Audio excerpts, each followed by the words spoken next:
I have a cousin by marriage, husband's cousin, that's 22 and dying of cancer. It was always her dream to marry and be a mom, and now that's not going to happen. It's hard on everyone.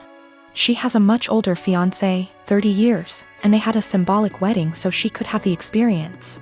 They started looking for ways to get access to a baby that she could take care of and experience some level of child care that way. But with 2020 and ethics in general, there's not a lot of ways to do that safely. My husband and I have the first and so far only children of our generation, who are 10 months and 23 months old. I had hopes that it wouldn't happen, but her parents asked me if she / they could borrow my younger baby for a few weeks. The cousin and her fiancé would basically be play acting having a baby. Her parents would also join in on pretending. There would be photo shoots and everything. This makes me really uncomfortable. It's really creepy. I cannot understate how creepy I think this is. I know that her not getting to live her dreams is sad, but I don't think this is the answer. I'm worried it will be traumatic for my baby. She's almost a year old and will, well, notice that her entire family will just vanish overnight for what will seem like forever. She's also still nursing, and they don't really seem to care about this factor. I'm really worried about problems down the road. This is setting a dangerous precedent of my child living under other guardianship. Her parents will have time to get attached, and they could try to use that for familial pressure if not legally. Her fiancé is also a wild card in that regard. I said no, and my husband's entire family is hounding us about this because her time is running out and it's time sensitive. They say we're being selfish. They say that we could use this as a free vacation and bond with our older child because I popped them out so close together. They want to compromise now by letting me come by a few times a day to bring milk. We still don't want to do this. Yesterday afternoon, we got an email from the cousin's parents offering actual dollar amounts for us to agree. We got enough from that to file a police report and at least get the threat in writing. We also had a call with my husband's parents and his siblings to basically clear the air. Apparently what they were telling people they asked for and what they were actually asking for were very different. Everyone on that call now had them blocked on social media except for mother-in-law, because of the cousin. Background about my sister. 2 years ago, my sister was killed in a car accident. She was riding with a friend to the mall, the friend's parent was driving, and teenage boy plowed through a red light while texting on his phone and hit the car my sister, Carrie, was in. Carrie was killed instantly and her friend, June, was in a coma for 3 weeks before her parents took her off life support. When Carrie passed, I was devastated and angry and just not in a good place. Carrie and I had been extremely close. Despite a 7-year age gap between us, we enjoyed a lot of the same shows, we went to concerts together. We volunteered together, and I took it upon myself to guide Carrie like any big sister would do. Our parents were extremely busy with work most days, and Carrie and I would often cook together and do crafts when we weren't too busy with school work. Carrie wanted to be a NICU nurse when she grew up, and I helped her find a volunteer position at a local hospital to help get her gain some experience being around patients.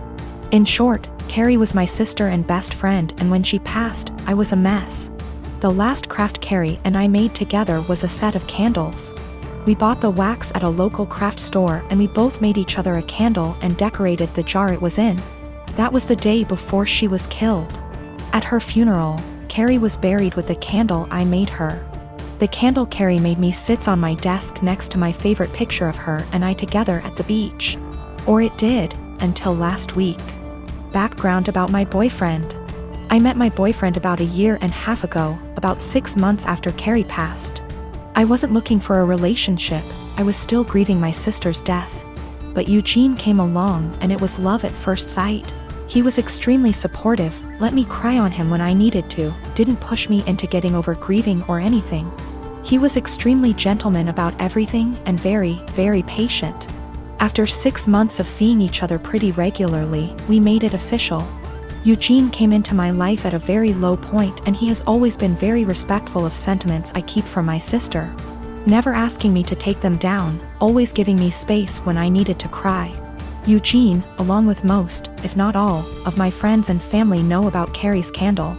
There was a point after she died where I would take the candle with me everywhere out of fear that someone might light it, or steal it. Or who knows what. The point is, that candle was and still is a very important part of my life and something that my sister made for me and me alone. When Eugene and I moved in together about 4 months ago, I packed away most of the reminders of my sister and put out the candle and picture on my desk. I felt that this was a huge step because when I'd lived just by myself I had pictures everywhere and a few knickknacks laying around from my sister. I wanted to make Eugene and I's home our home with just a small part of my sister there. Eugene understood and was very supportive. Last week, we had a massive winter storm that knocked out power. We didn't have power for 3+ days. The power was knocked out at Eugene and I's house while I was at work, which did not lose power. Eugene texted me that he was going to light some candles and try and get a generator, so we could have some for of power or at least be able to charge our phones / use lights / etc. Now, we have probably 30+ candles in our house. I am a huge fan of sales, and when Bath & Body Works has a candle sale, I like to stock up and get a range of scents. We have candles scattered all over our house. In the room where my desk is, there are no candles aside from the one Carrie made me. None at all, and there never has been. This room is also downstairs, where Eugene doesn't spend a lot of time. His desk is upstairs. When I arrived home from work last week, I noticed a bunch of candles burning in our living room, safely. Always monitored and not near anything that could ignite. One of these candles was the candle that Carrie had made me.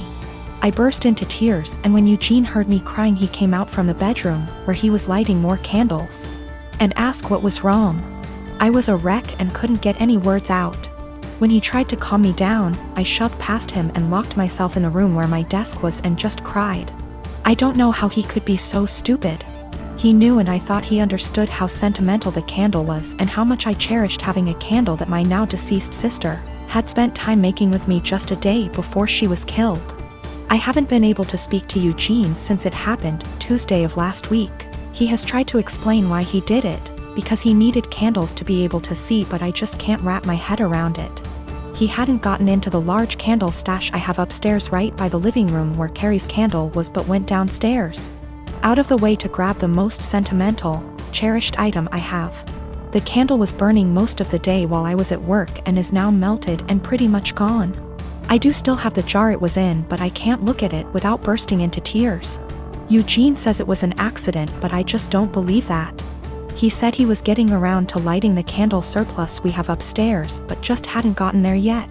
After being home 6 hours alone with no power, I am heartbroken and feel like this is a major slap in the face.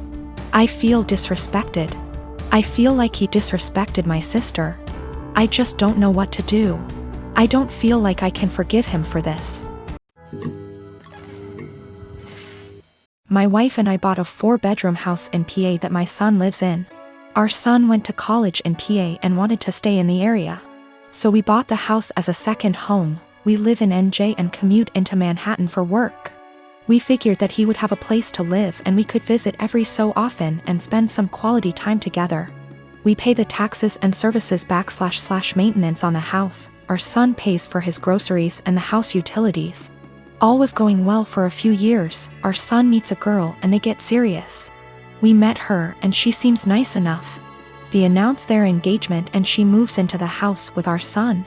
Now for the problem, the wedding. We hold a little get-to-know-you barbecue at the PA house. My son and daughter are there, as are our son's fiancé and her parents. And sisters. We all seem to be getting along well. My wife, daughter and the fiancé go into the house along with her mother and sisters and my son. A few minutes later my wife and daughter come out and are really upset. They come over and tell me we're leaving and driving back to NJ. I try to find out what happened. Once we get back to NJ and they calm down, they tell me that our son and his fiancée along with her family don't want us at the wedding. According to what I was told, we're not their kind of people. I was livid. I called my son and asked him WTH this was about. He tells me that her family feel that we are not good enough and will embarrass them at a family wedding, and that we are all uninvited from the wedding. I let a week go by to calm myself down and drive back to the PA house. The new future in-laws are in the house along with the fiancé. It appears that they all moved into the house. They ask me why I'm there. I tell them that since we aren't invited to the wedding, I was coming over to talk to my son. They tell me to leave their house. I lost it, and told them that they had 30 days to get out. Tell my son I'm selling the house and he could find somewhere else to live with all of you. I go to a realtor in town and list the house for sale. They call my son at work and tell him what I said. Apparently they thought that he owned the house. He calls me and asks why I'm selling his house. I tell him I paid for it along with the taxes on it and it is mine. He was living there rent-free, but since he doesn't want us in his new life, he has to get out. I tell him the same as I told his future in-laws, they have 30 days to get out, then I'll get a lawyer and get them evicted. Am I the for taking a hard stance on this? He is my son, but the in-laws seem to take over and we no longer count. I'm 25 and am having a micro wedding. My dad's 43 and this woman's at least in her 50s. My dad and this woman have been together like 3 to 4 years at this point. I've never met her as they live on the opposite side of the country. I've had about 3 to 4 conversations with her over the phone and grow more annoyed every time. The first one was when I cut my mom off after a bad blow-up. Going on and on about I'm young and I'll come around and she's my mom still, etc, etc, etc. The second was last summer. I was 8 months pregnant and my car was impounded BC of the insurance company. It was resolved. I called to let my dad know, not her, and she kept going in circles repeating that we need to get it cause it accrues fees. I had a minor snap then. I don't appreciate being talked to like I'm stupid and 15. I was telling him that BC of the insurance company our truck got towed and was in impound, and they were in the process of getting it out. She chimes in, he had me on speaker, and repeatedly said in a tizzy, get that car out. You need it, it's accrues fees, the longer it's there the more it is. Literally repeated the same sentences for 10 minutes, refusing to listen. When I told her it was being handled until I snapped and told her to stop it because it was being handled and I knew perfectly well what impound is and does and to stop talking to me like I'm 16 years old. Again, I was 8 months pregnant and was giving an update, not asking advice. I sent my dad an invite specifically addressed to only him and his RSVP was pre-filled for only him. I've seen him all of 2 times in the last 10 years and the only time he made an effort of contact was when I was pregnant. Well, now I'm getting married, in a week at this point. He never sent his RSVP card, so I texted him asking about him and his parents and he said they're all coming. So I reiterated all 3? And he said 4 including this woman. I said his invite was addressed to him and pre-filled for 1. I haven't had a text since. Not only is it my wedding, but my FH and I are announcing our 2nd pregnancy as well, and I don't want someone who lacks boundaries there. Or someone, not from my IL family, that I haven't met / don't know. Yes, I did try talking to him this spring in person about her behavior. I told him I don't appreciate it when she talks to me like some stupid teenager who doesn't know what anything means. I don't call for advice, I call to give updates.